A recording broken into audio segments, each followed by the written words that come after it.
দুপুর 12টার সময় শুধু একটি দোয়া একবার পাঠ করুন। 3 দিনের মধ্যে আপনি নিজ চোখেই ফলাফল দেখতে পারবেন।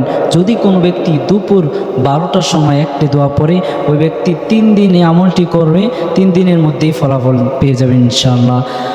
রাসূল সাল্লাল্লাহু আলাইহি সাল্লাম বলেন, যদি কোনো ব্যক্তি 3 দিনে আমলটি করে, প্রথমে সুন্দরভাবে ওযু করার পর 3 বার সূরা ফাতিহা পাঠ করে 11 বার দুরূদ শরীফ পড়ে 11 বার দুরূদ শরীফ পাঠ করার পর দোয়াটা পড়বে, ইয়া রহিমাল মাসাকিন, ইয়া রহিমাল মাসাকিন।